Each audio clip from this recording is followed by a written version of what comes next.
ఈ Lent days అనేటువంటివి క్రీస్తకము 4వ శతాబ్దంలో బిషప్పులు కొంతమంది భక్తులైనటువంటి వారు కలిసి మనం క్రీస్తు శ్రమల శిలువ శ్రమల విధానాలని మనం ధ్యానం చేస్తే బాగుంటుంది అనేటువంటి ఉద్దేశంతో మరి వారు ఈ యొక్క మంచి ఆలోచనని వారు పొందుపరిచారు. అయితే కొంతకాలం బాగానే జరిగింది, కానీ రాను రాను ఏమైపోయిందంటే ఈ యొక్క లెంట్ అనేటువంటిది ఒక ఆచారంగా మారిపోయింది. ఈ ఆచారబద్ధంగా కనుక మనం దేన్నైనా ఆచరించినప్పుడు ఆ ఆచారాన్ని బైబిల్ గ్రంథం కంప్లీట్గా కొట్టివేసి, ఎందుకనంటే క్రైస్తవులైన వారందరూ గమనించాలి, చాలామంది క్రైస్తవులకి బైబిల్ తెలియదు. మీ కోపం రావచ్చు, వచ్చినా నేనేం చేయలేను, చెప్పాల్సింది చెప్తున్నాను. చాలామంది క్రైస్తవులకి, చాలామంది అంటే ఎంతమంది, 99% మంది క్రైస్తవులకి బైబిల్ సరిగా తెలియదు. ఎందుకని? సోమరులు క్రైస్తవులు, చదవరు బైబిల్ గ్రంథాన్ని చదవరు. ఆచారబద్ధంగా ఒక 40 రోజులు బైబిల్ పట్టుకొని చర్చిలోకి వచ్చి కూర్చొని దేవుని యొక్క వాక్యాన్ని విని వెళ్ళిపోతే ఆశీర్వాదం అనుకుంటున్నాను చాలా.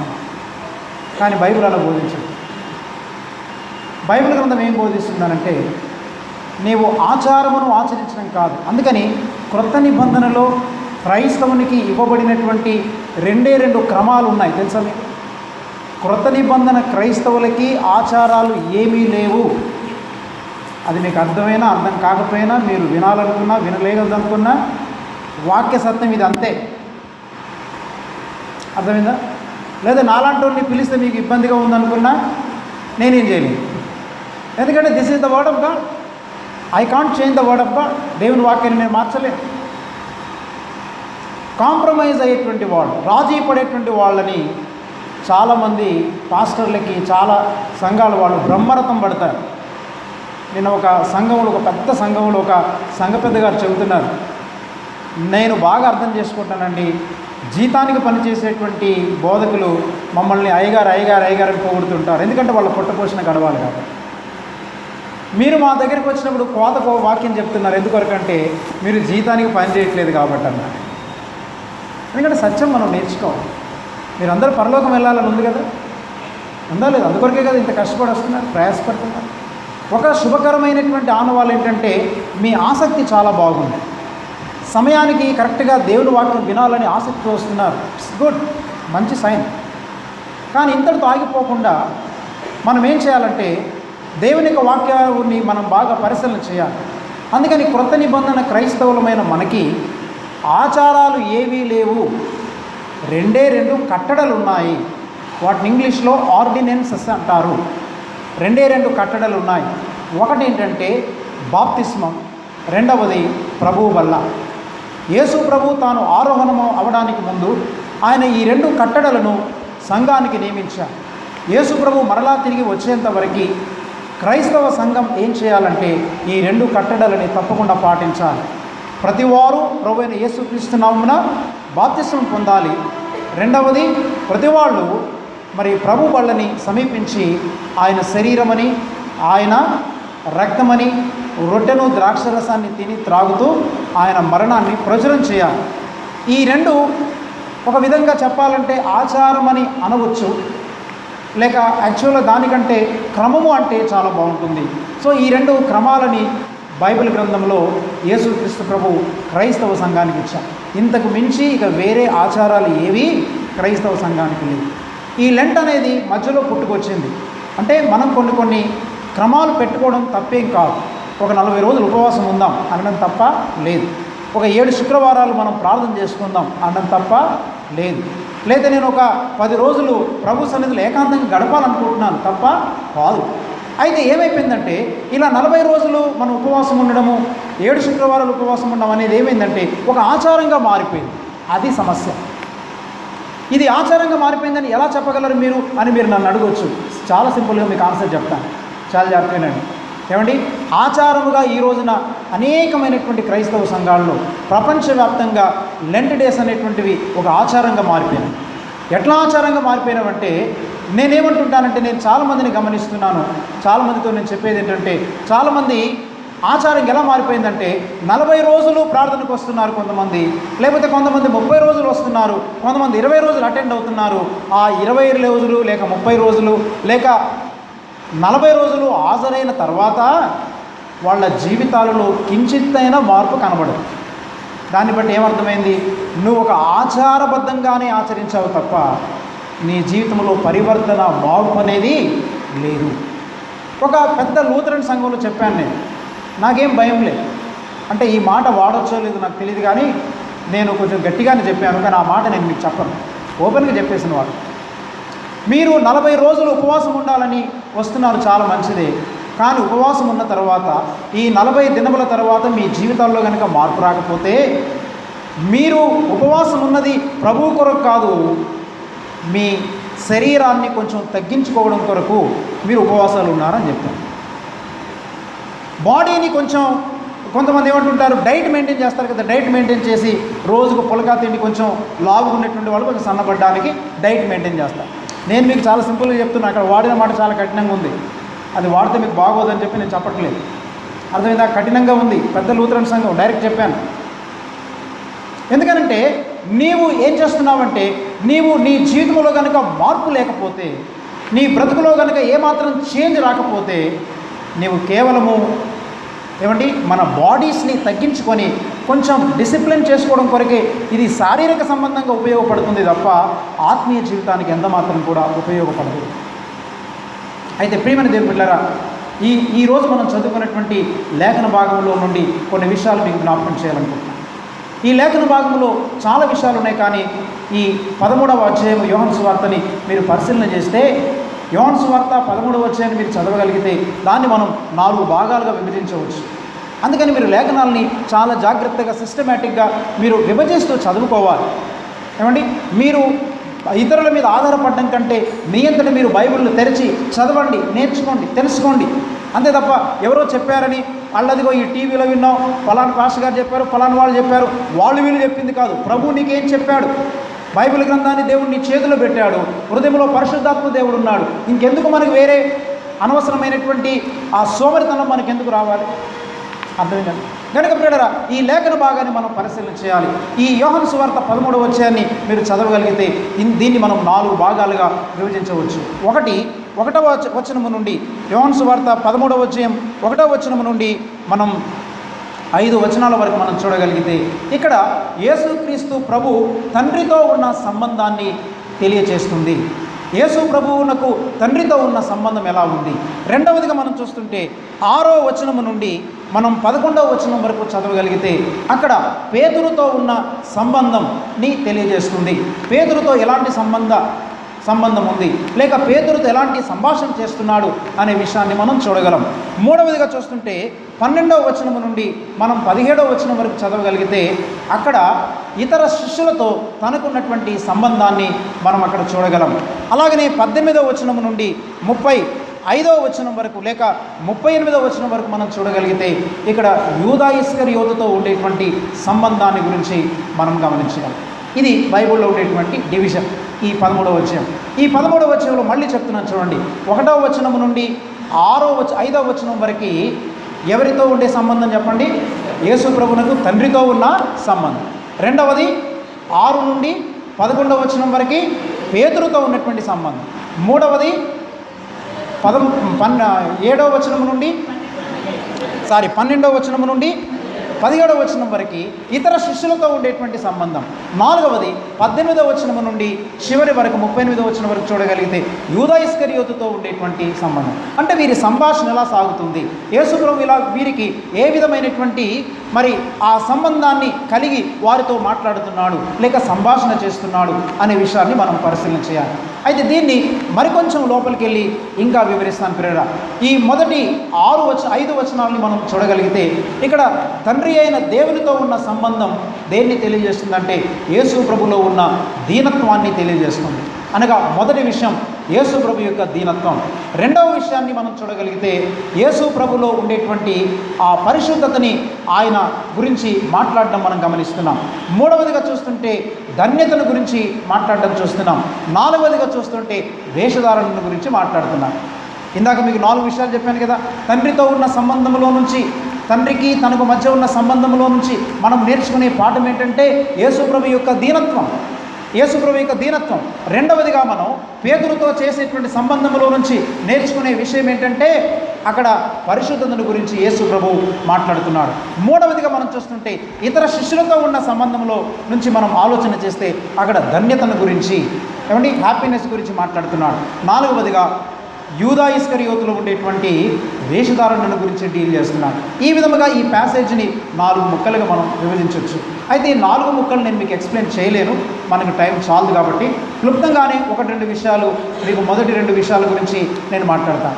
ఈ ప్యాసేజ్ అంతటికి ప్రధానమైనటువంటి మూల వచనం ఏంటంటే 17వ వచనంలో మనం చూడగలం.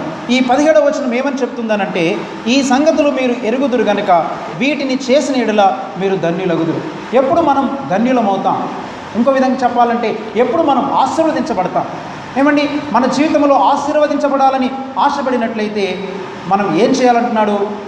ఈ 17వ వచనాన్ని చదవగలిగితే ఇంగ్లీష్లో చాలా బాగుంటుంది, తెలుగులో అంతగా మనకి వచనం కుదరట్లేదు. ఇంగ్లీష్లో ఏమంటారంటే, if you know these things blessed are you if you do them అని అన్నాడు. అంటే మీరు వీటిని ఎరిగి వీటి ప్రకారం మీరు చేయగలిగితే మీరు ఆశీర్వదించబడతారు అని వ్రాయబడింది. మీరు ఈ సంగతులను ఎరిగి లేక ఈ సంగతులను మీరు తెలుసుకున్నటువంటి మీరు ఈ సంగతుల ప్రకారము చేయగలిగితే అప్పుడు మీరు ఆశీర్వదించబడతారు. అనగా పిల్లరా, చాలామందికి దేవుని వాక్యం బాగా తెలుసు కానీ వాక్య ప్రకారం చేయరు. అది మన బలహీనత అనడం కంటే అది మనకు పట్టినటువంటి జబ్బు లేక మనకు పట్టినటువంటి దౌర్భాగ్యం. మన దౌర్భాగ్యం ఏంటంటే క్రైస్తవ సంఘానికి ఉండేటువంటి గొప్ప దౌర్భాగ్యత ఏంటంటే మనకు దేవుని వాక్యం బాగా తెలుసు. ఎందుకంటే పెద్ద పెద్ద సేవకులు వస్తున్నారు, చాలా మంచి గొప్ప విషయాలు చెబుతున్నారు, చాలా వాక్యం తెలుసు మనకి, ఐ నో ఎవ్రీథింగ్ అనే మెంటాలిటీతో మనం జీవిస్తున్నాం. కానీ విచారం ఏంటంటే బ్రతుకును తరచి చూస్తే కనీసం ఒక ముక్క కూడా బ్రతుకులో ఉండదు. ఎందుకంటే భార్యతోనే సరిగా మాట్లాడలేవు, భర్తనే సరిగా గౌరవించలేవు, లేకపోతే నీ ఇరుగు పొరుగు వారిని సరిగా ప్రేమించలేవు, నీ బ్రతుకులో ఉండేటువంటి రహస్య పాపాన్ని విసర్జించి బయట పారవేయలేవు. ప్రియమైన దేవుని బిడ్డలారా, గమనించండి. ఈ విధముగా మనం చూస్తుంటే మన క్రైస్తవ సంఘం ఏ విధముగా ఉందంటే, మన క్రైస్తవ సంఘాన్ని మనం పరిశీలన చేస్తే ప్రియరా, చాలా సంఘాలు దేవుని వాక్యాన్ని తెలుసుకుంటున్నాయి, దేవుని వాక్యాన్ని ఎరుగుచున్నారు, కానీ దేవుని వాక్య ప్రకారము చేయడం లేదు. అందుకే మనమేమనుకుంటున్నామంటే మేము చాలా దీవించబడ్డామండి. దీవెన అంటే ఏమనుకుంటున్నారు? ఇల్లు కట్టుకోవడం దీవెన అనుకుంటున్నారా? బండి కొనుక్కోవడం దీవెన అనుకుంటున్నారా? కారు కొనుక్కోవడం దీవెన అనుకుంటున్నారా? లేదా పరిచర్య చేయడం దీవెన అనుకుంటున్నారా? లేదా పెద్ద పెద్ద సంఘాలు కట్టడం దీవెన అనుకుంటున్నారా? అది దీవెన కాదు. బైబిల్ బోధిస్తుంది, నేర్చుకోవాలి. ఏది నిజమైన దీవెన? కనుక మనం ఏమనుకుంటున్నామంటే ఉద్యోగం వచ్చిందంటే దీవెన, లేదా పెళ్లి చేసుకున్నామంటే దీవెన, ఇవి దీవెనలు అనుకుంటున్నాం ప్రియులారా. కానీ బైబిల్ గ్రంథం ఏం మాట్లాడుతుందంటే వీటిని దీవెనలుగా, వీటిని ఆశీర్వాదాలుగా చెప్పడం లేదు. నిజమైన ఆశీర్వాదం అంటే ఏంటంటే దేవుని యొక్క పరసంబంధమైన దీవెనలు. రక్షణ అనేటువంటిది గొప్ప ఆశీర్వాదం, పాపక్షమాపణ అనేది గొప్ప ఆశీర్వాదం, బ్రతుకు మార్చుకోవడం అనేది గొప్ప ఆశీర్వాదం, పరిశుద్ధత కలిగి జీవించడం ఆశీర్వాదం. మనము దేవుని కృపలో ఎదగడం గొప్ప ఆశీర్వాదం, దేవుని జ్ఞానాన్ని కలిగి ఉండడం గొప్ప ఆశీర్వాదం. ఈ ఆశీర్వాదాలలో ఎంతమంది ఎదుగుతున్నారు? చాలామంది ఏమంటారంటే దేవుడు మమ్మల్ని బాగా దీవించాడండి పాస్టర్ గారు. ఎలా దీవించాడంటే మా అబ్బాయికి ఇంజనీర్ జాబ్ వచ్చిందండి, పెళ్ళయిందండి, కొడుకు పుట్టాడండి, లేదా కూతురు పుట్టిందండి, మేము పెద్ద ఇల్లు కట్టుకున్నామండి, దేవుడు బాగా దీవించాడండి. ప్రియమైన దేవుని బిడ్డలారా, అవి దీవెనలు కావు. ఏది నిజమైన దీవెన అంటే నీ కొడుకు క్రీస్తు పోలికలోనికి ఎంతగా మార్చబడ్డాడు అది నాకు చెప్పు, అది దీవెనగా నేను భావిస్తాను. క్రీస్తు పోలికలోనికి ఎంతగా నువ్వు మార్చబడ్డావు, క్రీస్తు లక్షణాలు ఎన్ని నీ కొడుకులోనికి వచ్చాయి అది చెప్పండి, అది నిజమైన దీవెన. ఇల్లు కట్టుకున్నాను, పెళ్లి చేసుకున్నాను దీవెనలు కాదు. This is foolishness, this is non sense. This thing has not at understood by so many Christians. చాలామంది క్రైస్తవులకు అర్థం కాలేదు. అందుకని ప్రేమైన దేవుని బిడ్డలారా, గమనించండి. ఏది కనుక దేవునికి వాక్యం ఏం బోధిస్తుందంటే మీరు తెలుసుకొని నేర్చుకోవడం మాత్రమే కాదు, తెలుసుకోవడం మాత్రమే కాదు, ఆ వాక్య ప్రకారం మీరు బ్రతకాలి. నా మాటలా యేసుప్రభు చెప్పిన మాటలా? యేసయ్య చెప్తున్నాడు, if you know these things then you do them then you are blessed. నీకు ఈ సంగతులు తెలిస్తే వీటి ప్రకారం చేయండి, అప్పుడు మీరు ఆశీర్వదించబడిన వారు అవుతారు. అయితే ఇప్పుడు ఏ సంగతులు తెలుసుకుంటున్నారు? గత 10 ఏళ్ళుగా 20 ఏళ్ళుగా రక్షణ పొందినప్పటి నుంచి లెంట్ డేస్ 40 రోజులు పాటిస్తూనే ఉన్నాము. లెంట్ వచ్చింది, వెంట అయిపోయింది, కానీ మన బ్రతుకులో టెంటే మిగిలింది. ఏమండి, ఇంకా మన జీవితంలో మార్పు రాలేదు. ఏమండి, వర్షాకాలం గతించిపోయింది, గ్రీష్మ ఋతువు గడిచిపోయింది, ఇంకా మన బ్రతుకులో నిజమైనటువంటి మారు మనసే రాలేదు, ఇంకా జీవితము మార్చబడలేదు, బ్రతుకులో నిజమైనటువంటి రూపాంతరత రాలేదు. అందుకని దైవగ్రంథం ఏం బోధిస్తుందంటే ఒక ప్రధానమైనటువంటి పాఠాన్ని యేసయ్య ఈ 13వ అధ్యాయంలో చెప్తున్నాడు. చెప్పాలంటే 13వ అధ్యాయంలో ఉండేటువంటి పాఠం నేర్చుకుంటే మనమందరం కింద పడి దొరలాడి ఏడవాలి. మనం బెంచీల మీద కూర్చోవడం కాదు, కింద పడి దొరలాడి ఏడవాలి. అలా మన సంఘాలలో క్రైస్తవులు కిందబడి దొరలాడి ఏడ్చి మార్పు చెందినప్పుడే దేవుని సన్నిధి మన మధ్యలో ఉంటుంది. ఆ విధముగా మనలో పశ్చాత్తాపం రానంత వరకు దేవుని సన్నిధి మన మధ్యలో ఉండదు. దేవుడు తన సన్నిధిని మన మధ్య నుండి తీసివేస్తాడు. దేవుని సన్నిధి లేకుండా అన్నీ చేయొచ్చు మన కార్యక్రమాలు. దేవుని సన్నిధి లేకుండా పాటలు పాడొచ్చు, దేవుని సన్నిధి లేకుండా నాకులాగా ప్రసంగాలు చేయొచ్చు, దేవుని సన్నిధి లేకుండా కానుకలు ఇవ్వచ్చు, దేవుని సన్నిధి లేకుండా సంఘాలు కట్టొచ్చు, పరిచర్య చేయొచ్చు, అన్నీ చేయొచ్చు. దేవుని సన్నిధి లేకుండా ఏమైనా చేయొచ్చు, కానీ దేవుడు మాత్రం అక్కడ ఉండడు. దేవుడు మనతో ఉండాలంటే, దేవుని సన్నిధి మనతో రావాలంటే మనం ఏం చేయాలి? ఈ పాఠం నేర్చుకొని తెలుసుకొని దాని ప్రకారం జీవించాలి. ప్రియరా, మరి మనకి ఎక్కువ సమయం లేదు కాబట్టి నేను 2-3 విషయాలు క్లుప్తంగా జ్ఞాపకం చేస్తున్నాను. మొట్టమొదటిగా యేసు ప్రభు యొక్క దీనత్వం. ఈ విషయాన్ని మనం పరిశీలన చేస్తే యోహాను సువార్త 13వ అధ్యాయము నుంచి 17వ అధ్యాయాల వరకు దీన్ని ఏమంటారంటే farewell message of Jesus Christ అని అంటారు. అంటే యేసు ప్రభు వీడుకోలు వర్తమానాలు. యేసు ప్రభు యొక్క వీడుకోలు వర్తమానం ఏంటి? 13వ అధ్యాయం మొదలు పెట్టాడు. యేసు ప్రభు ఆరోహణానికి ముందు లేక సిలువ వేయబడడానికి ముందు వీడుకోలు వర్తమానం చెప్తున్నాడు తన శిష్యులను పిలిచి.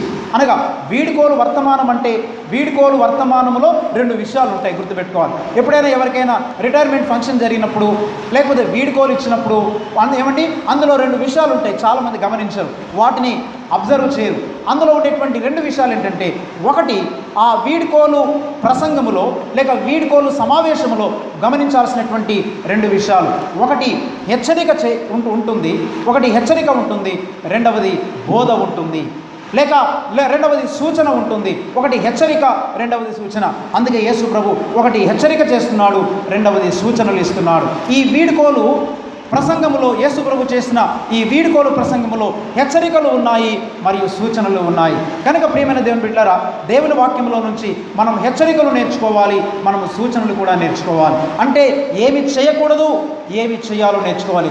జాగ్రత్త, ఇది చేయొద్దని ప్రభు చెప్తున్నాడు, జాగ్రత్త, ఇది చేయండి అని చెప్తున్నాడు. చేయొద్దన్న వాటిని చేయకూడదు, చేయమన్న వాటిని మనం చేస్తూ ఉండాలి. అందుకని యేసు ప్రభు యొక్క జీవితాన్ని మనం పరిశీలన చేస్తే మొట్టమొదటిగా తండ్రితో ఉండేటువంటి సంబంధాన్ని గురించి మనం ఆలోచన చేస్తే ఆయన దీనత్వాన్ని ఇక్కడ కనపరుస్తున్నాం. యేసు ప్రభు ఏం చేశాడంటే గబగబా ఆయన ఒక తువాలు తీసుకొని తన శిష్యుల యొక్క పాదాల దగ్గరికి వచ్చి, అందరు శిష్యులు కూర్చున్నప్పుడు ఆ పాదముల దగ్గరికి వచ్చి యేసయ్య తన తువాలను నడుమును కట్టుకొని మరి పళ్ళెంలో నీళ్లు పోసుకొని ఒక్కొక్క శిష్యుని యొక్క పాదాలు కడుగుతున్నాను. ఈ స్టోరీ అంతా మనకు బాగా సుపరిచితం కాబట్టి నేను డీటెయిల్గా చెప్పట్లేదు, అవసరమైనవి నేను మాట్లాడుతున్నాను. ఆ శిష్యుల యొక్క పాదాలు కడుగుతున్నప్పుడు అక్కడ జరిగినటువంటి సంఘటన ఏంటంటే, మొట్టమొదటి గమనించండి, ఇందులో నుంచి చాలా విషయాలు నేర్చుకోవచ్చు. మొట్టమొదటి పాఠం మీకు నేర్పిస్తాను ప్రియుడా. యేసు ప్రభు ఎక్కడ కూర్చున్నాడు చెప్పండి? యేసు ప్రభు తన శిష్యుల యొక్క పాదాల దగ్గర కూర్చున్నాడు. అంటే ఎప్పుడు? 33.5 సంవత్సరాల తర్వాత లేక 3.5 సంవత్సరాల సేవ చేసిన తర్వాత. ఇంకొక విధంగా చెప్పాలంటే ఆయన పరిచర్య చివరిలో, ఆయన పరిచర్య ముగింపులో ఆయన స్థానం ఎక్కడ ఉంది? యేసు ప్రభు స్థానం ఎక్కడుంది? శిష్యుల కాళ్ళ దగ్గర కూర్చున్నారు. ఈ రోజుల్లో చాలామంది విశ్వాసిగా సంఘానికి వస్తారు, ముందు విశ్వాసిగా ఉంటారు, 4 రోజులు పోయిన తర్వాత ఎక్కడో దొంగ సర్టిఫికేట్లు కొనుక్కొని వాళ్ళు ఏమవుతారంటే రెవరెండ్లు అయిపోతారు, తర్వాత ఇంకో దొంగ సర్టిఫికేట్ కొనుక్కొని డాక్టర్లు అయిపోతారు, తర్వాత బిషపులు అయిపోతారు, భిక్షగాళ్ళు అయిపోతారు. అంటే లోకంలో ఎలా ఉంటుందంటే అంచెలంచెలుగా పెరగడానికి ప్రయత్నం చేస్తున్నారు, అంచెలంచెలుగా హెచ్చింపబడడానికి ప్రయత్నం చేస్తున్నారు. సీనియర్ పాస్టర్ అనుకోండి, ఆయన ఏమంటారు? నేను సీనియర్ రెవరెండ్ పాస్టర్ అని అంటారు. నేను రెవరెండ్ని కాదు, డాక్టర్ని కాదు, ఐఎమ్ జస్ట్ బ్రదర్. నేను రెవరెండ్ కాదు, డాక్టర్ కాదు, రెవరెండ్ లేదు, 22 లేదు. ఇదంతా ఫూలిష్నెస్, క్రైస్తవులు పట్టిన జబ్బు ఇది. ఏమంటే చాలామంది రెవరెండ్లను పిలిపించుకోవడానికి ఇష్టపడుతున్నారు, డాక్టర్లను పిలిపించుకోవడానికి ఇష్టపడుతున్నారు. Bible nowhere it is teaching. Bible ఎక్కడ మనకు బోధించబడడం లేదు. దేవుడొక్కడే పూజనీయుడు. రెవరెండ్ అంటే పూజింపదగిన వాడు. నువ్వేమన్నా దేవుడువా పూజింపదగడానికి? ఆలోచించాలి ప్రేడ. మనం ఆలోచించాం, మనకి బుర్ర సరిగా పనిచేయదు, మనం ఆలోచించడానికి ప్రయత్నం కూడా చేయం మనం. అందుకని బైబిల్ గ్రంథం ఏం బోధిస్తుందంటే, యేసు ప్రభు తన మినిస్ట్రీ, తన యొక్క పరిచర్య చివరిన ఆయన తన యొక్క శిష్యుల పాదాల దగ్గర కూర్చున్నాడు. అదేంటి ఆయన యొక్క దీనత్వం. What a humility it is. ఆయన దీనత్వం ఏంటంటే శిష్యుల పాదాల దగ్గరకు వచ్చాడు. ఆయన పెరగడానికి బదులు తను తాను తగ్గించుకున్నాడు, అనగా దాసుని స్వరూపమును ధరించుకున్నాడు, ఒక బానిసలాగా మారిపోయాడు. ఆ రోజుల్లో బానిసలు మాత్రమే మరి ఇతరుల యొక్క పాదాలు కడుగుతుంటారు. యేసయ్య ఈయన ఏం చూపిస్తున్నారంటే, మనకు ఎలాగ తగ్గించుకోవాలో నేర్పిస్తున్నాడు. అందుకే యేసుప్రభు ఒక మాట అన్నాడు, నేను దీన మనసు గలవాడను, నేను సాత్వికుడిని కనుక నా యొద్దకు వచ్చి దీనిని నేర్చుకోండి అన్నాడు. ఏం నేర్పిస్తాడు యేసుప్రభు? ఎలా తగ్గించుకోవాలో నేర్పిస్తున్నాడు, ఎలా పెరగాల కాదు. అందుకని మోసగిచ్చే యోహాను ఒక మాట అన్నాడు, ఆయన హెచ్చవలసి ఉన్నది, నేను తగ్గవలసి ఉన్నది. క్రీస్తు నాలో హెచ్చింపబడుతూ ఉంటే నేను తగ్గించబడుతుండాలి. కానీ ఈ రోజుల్లో సిస్టమ్ చూడండి, ఇది లోక సంబంధమైన వ్యవహారాల్లో, లోక సంబంధమైన ప్రభుత్వాల్లో మీరు గమనించగలిగితే సీనియర్ అసిస్టెంట్ అని, ఆఫీసర్ అని, మేనేజర్ అని, డిప్యూటీ మేనేజర్ అని, తర్వాత ఇంకా ఇట్లాగా పోస్టులు ఉంటాయన్నమాట. లేకపోతే సమ్ కలెక్టర్ అని, డిప్యూటీ కలెక్టర్, ఇలా పదవులు పెరుగుతుంటాయి. కానీ బైబిల్ గ్రంథం ఏం బోధిస్తుందనంటే, నిజమైనటువంటి క్రైస్తవునికి పదవులు పెరగడం కాదు, పదవులు తగ్గిపోవాలి. అందుకని పాట పాడుతూ ఉంటాం, దివ్య పదవిని విడచి నీవు దీనుడావై చూచినావు. దివ్య పదవిని విడిచి ఆయన దీనుడై లోకానికి తెంచితే మనమేం చేస్తున్నాం? మనం చిన్నవారమై ఉండి పెద్ద పెద్ద పదవులు కావాలని కోరుకుంటున్నాం. మనకి ఎవరు చెప్తారు ఇలాగ? మనల్ని ఎవరు గద్దిస్తారు? మనల్ని గద్దించేవాళ్ళు లేదు, మనల్ని తిట్టేవారు లేదు, మనల్ని కరెక్ట్ చేసేటువంటి వాళ్ళు లేదు, మనల్ని సరిచేసేటువంటి వాళ్ళు లేదు, మనల్ని అందరూ పొగడే వాళ్ళే. అందుకే క్రైస్తవ సంఘం ప్రేరణ అనేకమైనటువంటి దేవుని వాక్యానికి వ్యతిరేకంగా బ్రతుకుతున్నారు. అందుకని చాలామంది పరలోక రాజ్యాన్ని చేరరు, అనేక మంది పరలోక రాజ్యానికి పోరు. ఎందుకొరకంటే వాళ్ళు దేవుని వాక్యం చేత దిద్దపడడానికి ఇష్టపడడం లేదు. అందుకని యేసుప్రభు ఏమి నేర్పిస్తున్నాడంటే సర్వెంట్. అంతకుముందు శిష్యులు అంటున్నారు, తమలో ఎవడు గొప్పవాడని వివాదం పుట్టింది. జాగ్రత్తమేనండి. సర్వెంట్ అంటే అర్థం ఏంటి? సేవకుడు అంటే అర్థం ఏంటి అనమాట? సేవకుడు అంటే అందరికంటే లీస్ట్ అని అర్థం. సేవకుడు అంటే అందరికంటే లీస్ట్. మరి అందరికంటే చిట్ట చివరి వాడు, అందరికంటే చిన్నవాడు అని అనుకున్నప్పుడు, ఇక చిన్నవాడు అనుకున్నప్పుడు నేను ఇక ఎవరికంటే గొప్పవాడను అనే పోటీతత్వము లేక ఆర్గ్యుమెంట్, వివాదం అనేది పుట్టడంలో అర్థమేముంది? అందులో ఆలోచించాలి. అంటే మనము సర్వెంట్ అంటేనే అందరికంటే లీస్టు. మనమందరం కూడా బైబిల్ ఏం చెప్తుంది? మనమందరము సర్వెంట్స్ లేక మనందరము దాసులము. బైబిల్ గ్రంథం ఏం బోధిస్తుందంటే, పౌలు తను ఎలా పరిచయం చేసుకున్నాడు? నేను క్రీస్తు యేసు యొక్క దాసుడను. పేతురు ఎలా పరిచయం చేసుకుంటున్నాడు? క్రీస్తు యేసు యొక్క దాసుడను. కానీ ఈ రోజుల్లో చాలామంది పాస్టర్లు, కొంతమంది పెద్ద పెద్ద వాళ్ళు ఎలా పరిచయం చేసుకుంటున్నారు? ఈయన రెవరెండ్ అండి, ఈయన 62 అండి, లేదా ఫలాని గొప్ప డాక్టర్లు అండి, లేదా పెద్ద బిషప్ గారండి, లేకపోతే పెద్ద మరి చాలా పోపు గారండి అని ఇలాంటివి వాళ్ళ గురించి గొప్పలు చెప్పుకుంటున్నారు. ప్రియమైన జనులారా గమనించండి, క్రైస్తవ సంఘం ఈ పాఠాలు నేర్చుకోవాలి, లేకపోతే దేవుని సన్నిధి సంఘము నుంచి వెడలిపోతుంది. ఇప్పటికీ చాలా సంఘాలని దేవుడు విడిచిపెట్టేశాడు, అది వారికి తెలియకుండా ఉంది. ప్రియమైన దేవుని బిడ్డారా, ఎందుకు ఈ మాటలు నేను మీకు జ్ఞాపకం చేస్తున్నానంటే, యేసు ప్రభు యొక్క దీనత్వం గమనించండి. అందుకని ఏ servant is the least of everyone. అందరికంటే చిన్నవాడు. మనమందరం కూడా పౌలే దాసుడని చెప్తుంటే, పేతురు దాసుడని చెప్తుంటే, యేసు ప్రభు దాసుడని చెప్తుంటే, నువ్వెవడివి నేనెవడిని? మనం గొప్పవాళ్ళమా? మనం ఒకరినొకరము తగ్గించుకునే స్థితిలో ఉండాలి కదా. మనం ఒకరినొకరము దీన మనసు కలిగి జీవించాలి కదా. అనగా చాలామంది ఈ దీనత్వం కలిగి జీవించలేకపోతున్నారు. అందుకని సంఘాలలో వివాదాలు ఎందుకు పుడుతున్నాయంటే, నేను వాళ్ళకంటే గొప్పవాడిని, నాకు ఈ పదవి కావాలి, నాకు ఈ పదవి కావాలి, I want to be a great person, నేను గొప్పవాడిగా ఉండాలనేటువంటి తాపత్రయం నీలో ఉందా? నీకు యేసు ప్రభు యొక్క వర్తమానం అర్థం కాలేదు, యేసుప్రభు యొక్క వర్తమానం అర్థం కాలేదు. అందుకని యేసుప్రభు ఏమంటున్నాడంటే, యేసుప్రభు ఆ మాట చెప్తున్నాడు, ఆయన దీనత్వాన్ని తన సర్వెంట్హుడ్లో చూపిస్తున్నాడు. అంటే ఆయన ఎంత దీనత్వాన్ని చూపిస్తున్నాడంటే, అందరికంటే మీలో ఎవడు గొప్పవాడై ఉండగోరునో ప్రతి ఒక్కడు ఏం చేయాలి? ఒకరి పాదాలు ఒకరు కడగాలి. ఒకరి పాదాలు ఒకడు కడిగినప్పుడే వాడు గొప్పవాడు. కాబట్టి మనలో ఎవరైనా గొప్పవాళ్ళం అవ్వాలని ఇష్టపడుతున్నామా? అయితే మనం ఏం చేయాలంటే, ఒకరి పాదాలు ఒకరు మనం కడగాలి. ఒకరికంటే ఒకరు గొప్పవాళ్ళమని ఎంచుకోవాలి. నాకంటే ఆ బ్రదర్ గొప్పవాడు, నాకంటే ఈ సహోదరు గొప్పదని అనుకోవాలి తప్ప నేను ఆమె కంటే ఏ విషయంలో తక్కువ, ఈయనకంటే ఏ విషయంలో తక్కువ అని అనుకున్నావా, మన జీవితంలో యేసు ప్రభు నేర్పించిన పాఠం మనకు అర్థం కాదు. అందుకని ప్రియమైనటువంటి దేవుని బిడ్డలారా గమనించండి, మొట్టమొదటిగా యేసు ప్రభు యొక్క దీనత్వాన్ని మనం చూస్తున్నాం. రెండవదిగా మనం చూస్తుంటే యేసు ప్రభు నేర్పించేటువంటి పాపం పవిత్రత. అంటే మీరు పరిశుద్ధులగుట. యేసు ప్రభు పళ్ళెములో నీళ్లు పోసి యేసు ప్రభు తన శిష్యుల పాదాల దగ్గర కూర్చున్నాడు. ఈ రోజున నీవు నేను చాలా జాగ్రత్త వినండి. యేసు ప్రభు అంటే యజమాను, సార్వభౌముడిన. ఈయన ఎవరు చెప్పండి? సార్వభౌముడు. అందుకే నేను ఈ ప్రసంగం యొక్క టైటిల్ని నేను ఏమని రాసుకున్నానంటే ద సావరిన్ సర్వెంట్.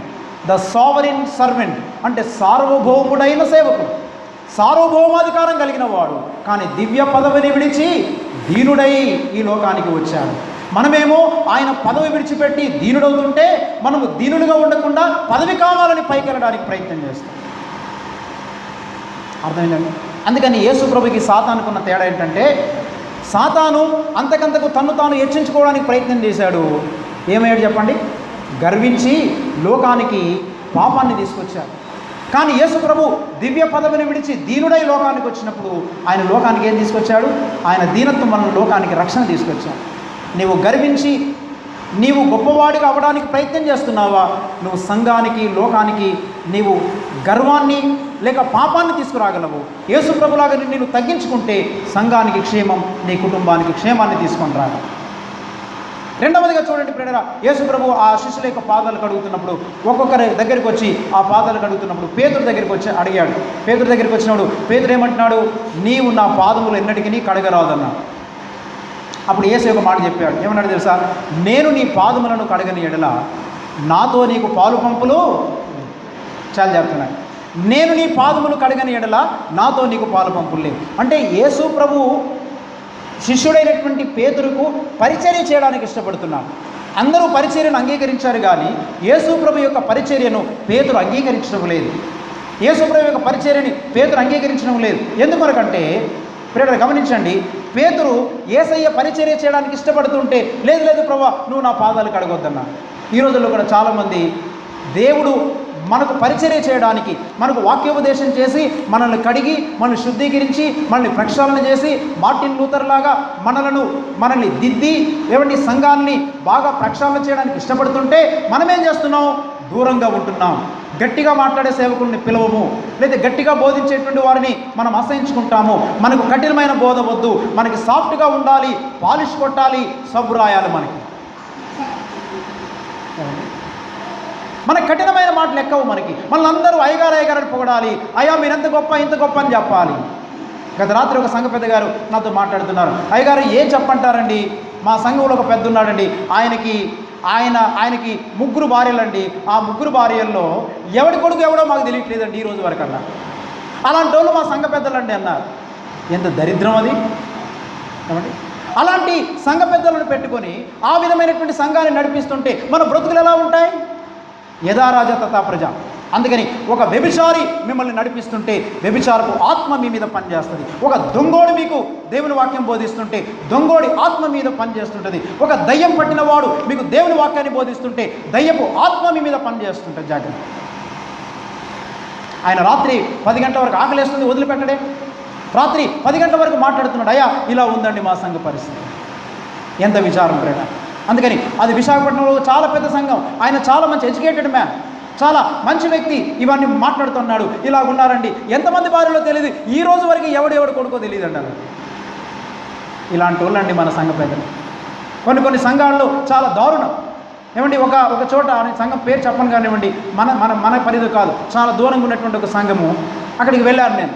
ఒక 1 year వాళ్ళకి పరిచయం చేశాను. నా పరిచయాన్ని వాళ్ళు అంగీకరించలేకపోయారు. ఎందుకొరకంటే ఒకరోజు ఆ సంఘంలో గొడవలు వచ్చినప్పుడు ఒక అమ్మాయి నాకు ఫోన్ చేసి చెప్పింది, అయ్యా ఏం చెప్పమంటారండి, మా సంఘంలో చాలా గొడవలు వచ్చాయి. దేని కొరకమ్మంటే ఏం చెప్పమంటారండి, మా సంఘంలో ఇలా ఉంది. ఏంటో చెప్పమ్మనంటే ఆ అమ్మాయి అంది, మా సంఘ పెద్దలందరికీ 2 భార్యలు సార్. నేను స్టన్ అయిపోయాను. అప్పుడు తర్వాత వెళ్ళి వాళ్ళకు వాక్యం చెప్పి ఇలా తప్పు ఇలా చేయకూడదని చెప్తే ఏం చేశారు సార్? నన్ను తీసి బయటపడేశారు, నన్ను మార్పించారు. నా పరిచర్యను అంగీకరించలేదు. ఇప్పుడు నష్టపోయేది ఎవరు తెలుసా? నేను కాదు, లివింగ్స్టన్ కాదు. నష్టపోయేది నువ్వే.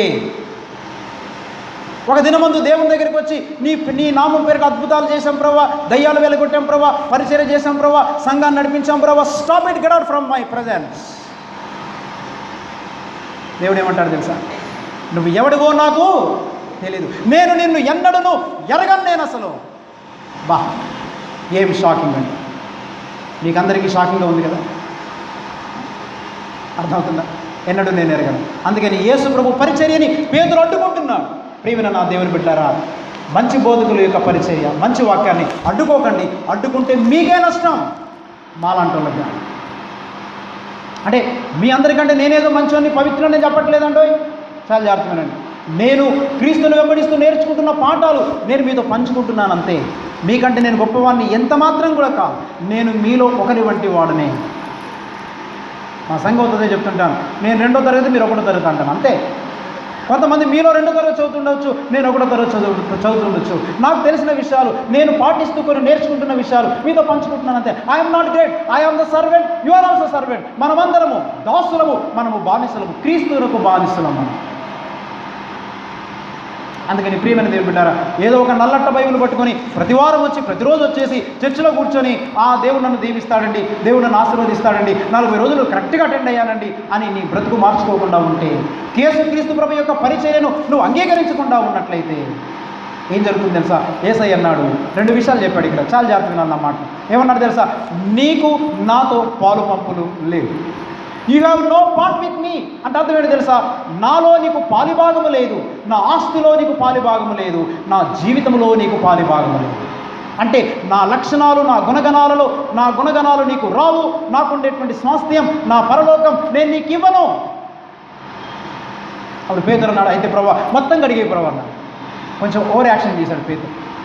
లేదు మొత్తం కడిగే అన్నాడు. మళ్ళీ యేసు ప్రభు అన్నాడు, ఆహా నేనేదో సంతోషపడతాను అనుకుంటున్నావా? మొత్తం కడిగను. స్నానం చేసిన వాడు కాళ్ళు కడుక్కుంటే చాలు. స్నానం చేసిన వాడు కాళ్ళు కడుక్కుంటే చాలు. ఇందులో చాలా అర్థం ఉంది. స్నానం చేయడం అంటే ఏంటి? కాళ్ళు కడుక్కోవడం అంటే ఏంటి?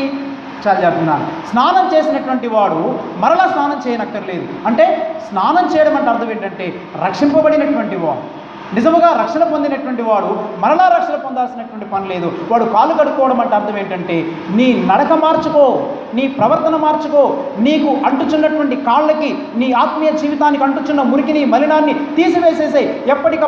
అప్పటికప్పుడు కంట్లో పడిన నలుసును ఎలా మనం తీసివేసుకుంటామో ఆ విధముగా నీ కళ్ళు అంటుచున్నటువంటి ఆ లోక మాలిన్యాన్ని, పాపాన్ని, అపవిత్రతను వెంటనే కడిగి వేసుకో అనగా ఇందులో 2 విషయాలు. ఒకటి, నీవు స్నానము చేసినటువంటి వాడు రక్షింపబడిన వాడు అంటే అర్థం ఏంటంటే you have the union with Christ.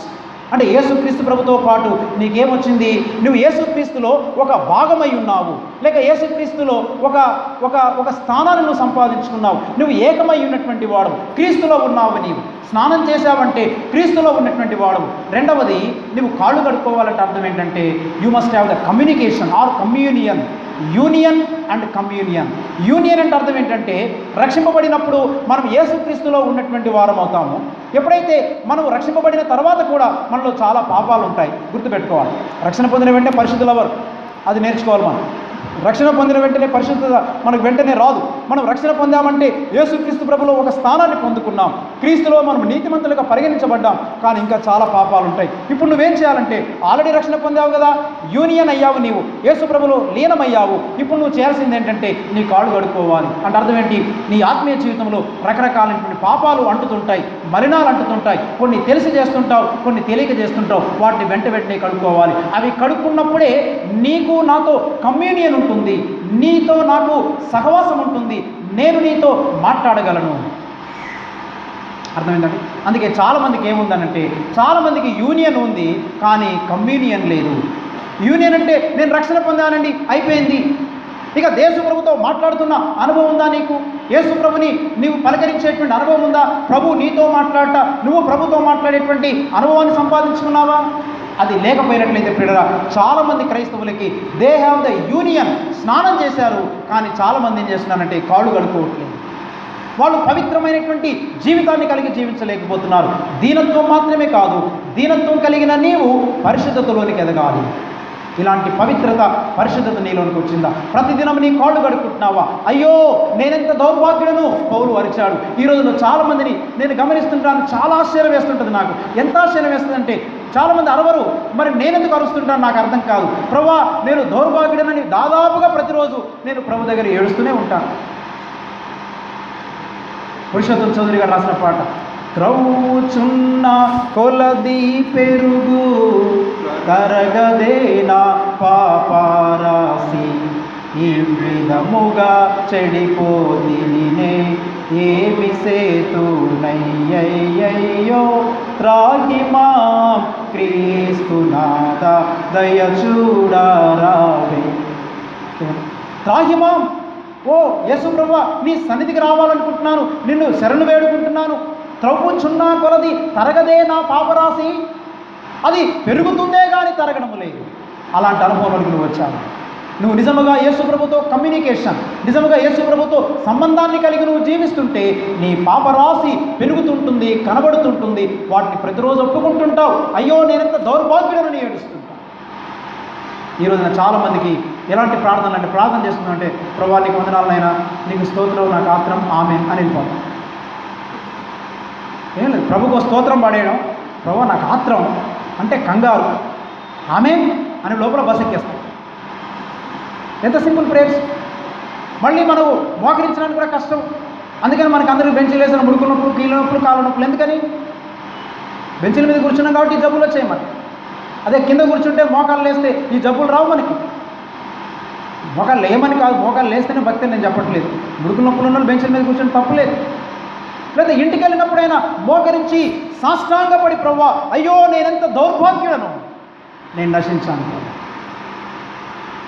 అందుకని గమనించాలి పేరా, శిష్యులు అనుకుంటున్నారు, వివాదం పెట్టుకుంటున్నారు, ఒకరికంటే ఒకరిని గొప్పవాడు, ఎవడు ప్రెసిడెంట్ ఎవడు సెక్రటరీ అనుకుంటున్నారు కదా. వాడు లూకాసు వార్త 22వ అధ్యాయం ఉంది కదా, తమలో ఎవడు గొప్పవాడనే వివాదము వారిలో పుట్టగా, నేటి క్రైస్తవ సంఘాల్లో కూడా ఎవరు ప్రెసిడెంట్ ఎవరు సెక్రటరీ అనే వివాదములు పుట్టుచున్నవి. That is the foolishness, that is the height of the foolishness of so many Christians. ఎందుకొరగానంటే వాళ్లకు సర్వెంట్ కూడా అర్థం కాలేదు. నేను యేసుప్రభు యొక్క దాసులను, యేసుప్రభునకు బానిసను అనుకున్నప్పుడు ఎవడు గొప్పవాడు అనే ప్రశ్న ఎప్పుడు వస్తుందనంటే, ఏమండి నేను యజమానుడను అనే, నేను గొప్పగా ఉండాలనేటువంటి ఆలోచన వచ్చినప్పుడే. నువ్వు సర్వెంట్వి, నేను బానిసను అనుకున్నప్పుడు నేను గొప్పవాడను అనేటువంటి ప్రశ్నే రాదు అసలు. ఈ రోజున గొప్పవాడను అనేటువంటి ప్రశ్న, ఎవడు గొప్పవాడనే ప్రశ్న నీకు వస్తుందనంటే నీకు దాసత్వము, బానిసత్వం అనే విషయము అర్థం కాలేదు. మన జీవితాల్లో ఇలాంటి మార్పు వస్తుంది.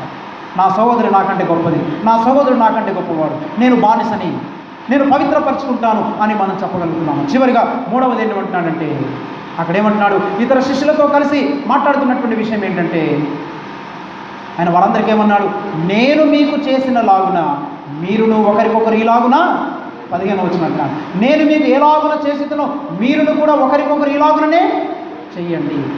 ఎలా చేయమన్నాడు? నేను ఎలాగైతే మీ పాదాల దగ్గర కూర్చున్నానో ఇప్పుడు మీరు కూడా ఏం చేయాలి చెప్పాలి. ఏం చేయాలి? మీరు కూడా ఒకరి పాదాల దగ్గర ఒకరు కూర్చోండి. అబ్బాబ్బే అలా కూర్చోమన్నాను.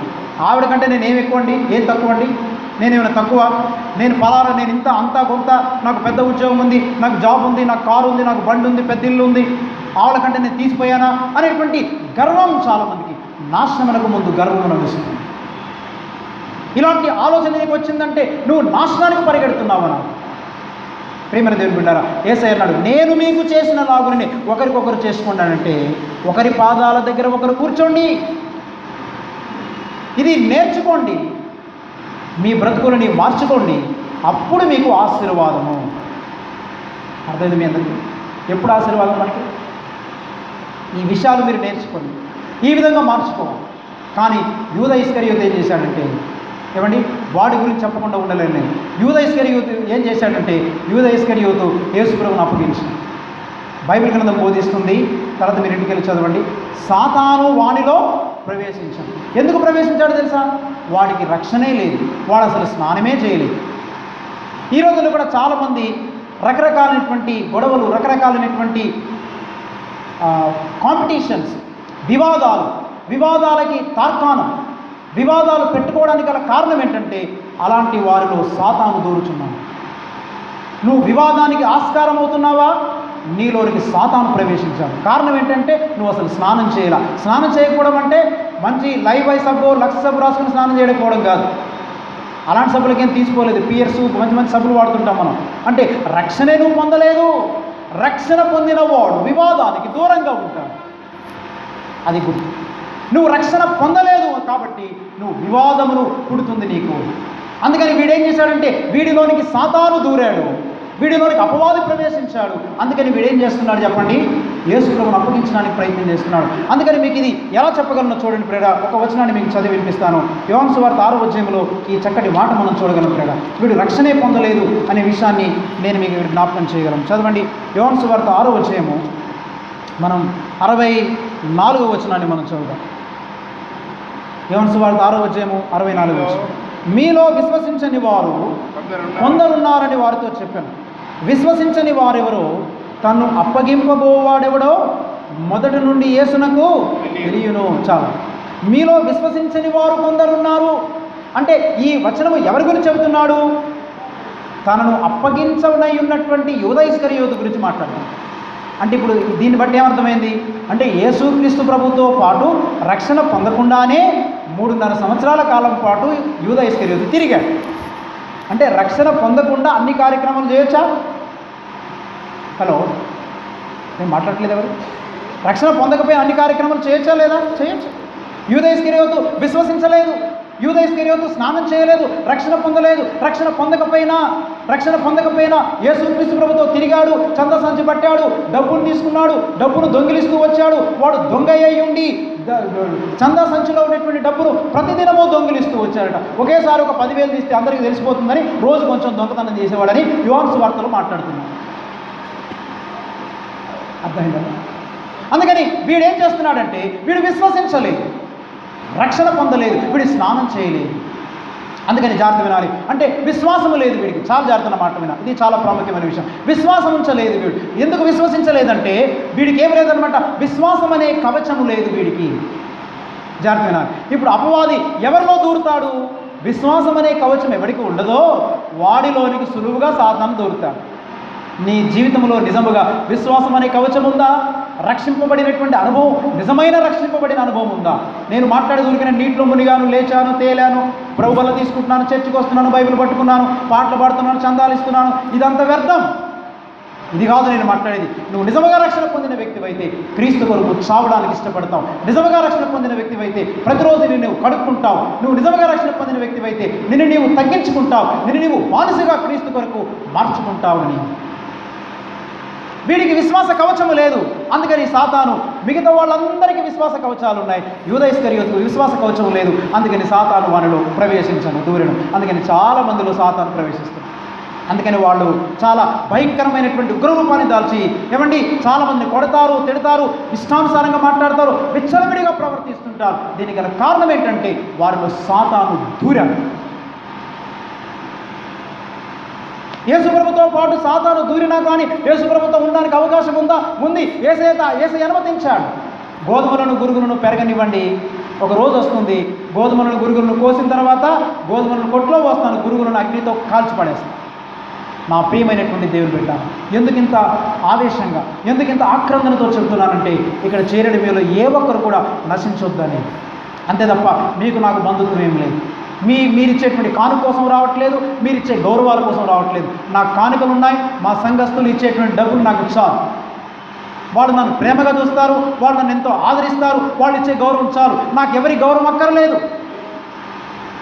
ఎందుకంటే ఎందుకు ఇంత గట్టిగా మాట్లాడుతున్నానంటే ప్రేర, మీరందరూ నిత్య జీవమును స్వతంత్రించుకోవాలి. అందుకని యేసు ప్రభు యూదా ఇస్కరియోతు దగ్గరికి వచ్చాడు. వచ్చి ఏం చేశాడు తెలుసా? ఏమండి, యేసు ప్రభు వాడి పాదాలు కూడా కడిగాడు. చాలా జాగ్రత్తగా, ఇది చాలా ఇంట్రెస్టింగ్. ఈ మాట చెప్పి ముగిస్తాను. యేసు ప్రభు యూదా ఇస్కరియోతు పాదాలు కడిగాడా లేదా? కడిగాడు. చాలా జాగ్రత్తగా. అంటే ఇప్పుడు ఎలా, ఇక్కడ మనం ఆలోచించాల్సింది ఏంటంటే వాడు స్నానమే చేయలేదు. స్నానము చెయ్యని వారి పాదాలు కడగడం వల్ల ఏమైనా ఉపయోగం ఉందా చెప్పండి? హలో, స్నానం చేసిన వాడు పాదాలు కడుక్కుంటే పవిత్రుడు అవుతాడు. కానీ వీడు అసలు స్నానమే చేయలేదు, కానీ వీడికి కాళ్ళు కడగడంలో ఏమైనా ఉపయోగం ఉందా? ఉపయోగం లేదు. అంటే రక్షణ పొందిన తర్వాత పాదములు కడుక్కోవడంలో ఉపయోగం ఉంది, కానీ రక్షణ పొందకుండా, అసలు నువ్వు రక్షణే పొందకుండా ఇలాంటి ప్రసంగాలు ఎన్ని విన్నా, ఎన్ని ప్రభురాత్రి బాళ్ళ స్వీకరించినా, ఎన్ని కుటుంబారాధనలు చేసుకున్నా, ఎంతగా దేవునికి అర్పణలు ఇచ్చినా, కానుకలు ఇచ్చినా, ఎంతగా నువ్వు నేను పాపిన ప్రభువును తుత్త ప్రార్థనలు ఎన్ని చేసినా దాని వలన నీకు నిష్ప్రయోజనం. వీడు కాళ్ళు కడుక్కున్నాడు కానీ స్నానం చేయలేదు. క్రైస్తవ సంఘాల్లో చాలామంది ఇలా ఉన్నారు. కొంతమంది స్నానం చేశారు, కాళ్ళు కడుక్కోవట్లేదు. కొంతమంది కాళ్ళు కడుక్కుంటున్నారు కానీ అసలు స్నానమే లేదు, వాళ్ళకి అసలు రక్షణే లేదు. అందుకని ప్రేర వీడు కాళ్ళు కడుక్కున్నప్పటికీ వీడికి ప్రయోజనము చేకూర్చబడలేదు. కారణం ఏంటంటే వీడు రక్షణ పొందలేదు, విశ్వాసం అనే కవచం వీడికి లేదు. అందువలన వీడిలోనికి సాతాను ప్రవేశించాడు. వీడు చేయాలనుకున్న పనిని చేశాడు. అదేంటంటే యేసు ప్రభునే, లోకరక్షకున్నే సిలువకు అప్పగించాడు. ఎంత దూరం! ఈ రోజున మనం అనుకుంటాం అలనాడు యూదా ఇస్కరియోతు అప్పగించాడు, యూదులు అప్పగించారు, రోమా సైనికులు అప్పగించారు అనుకుంటున్నాము. కాదు, ఆనాటి యూదులు కాదు, ఈనాటి మనమే. నీవు నేను క్రీస్తు యొక్క సిలువలో చేసిన త్యాగాన్ని చూస్తూ, అనేకమైన ప్రసంగాలు వింటూ, మన జీవితాన్ని మార్చుకోకుండా నామకార్థంగా జీవిస్తూ, మన బ్రతుకులో మార్పు రాకుండా ఉన్నట్లయితే నేటికి ఇంకనూ మనము యేసుక్రీస్తు ప్రభుని బాహాటముగా సిలువ వేస్తూనే ఉన్నాము. నీ జీవితము నా జీవితము మార్చబడకపోతే, మనము పవిత్రులుగా మార్చబడకపోతే, మన కాళ్ళు ఇంకా కడుక్కోకపోతే, మన నడక మన ప్రవర్తన మార్చబడకపోతే, నీ పాదములు కడగబడాలి అంటే నీ క్రైస్తవ నడక మార్పు రావాలి. అది రాకపోతే నువ్వేం చేస్తున్నావు తెలుసా? యేసు ప్రభుని అలనాటి యూదులు వేసిన సిలువ సరిపోలేదు, ఇంకా నేను కూడా సిలువ కొడతానన్నట్టుగా మనం నేటికి యేసు ప్రభును బాహాటముగా సిలువ వేస్తూనే ఉన్నాము. మరలా యేసయ్యను సిలువ వేసి ఆయన గాయమును మనం పెద్దదిగా చేయాలి, మన శిక్షను మనం పెంచుకోవాలి. ప్రభు ఈ మాటలు మన వెనుకల్లో దీవించిన కాక వినుటకు చెవులు గలవాడు వినుట. కళ్ళు వచ్చండి, చిన్న ప్రాబ్లం చేస్తుంది. ఒక్క నిమిషం మనం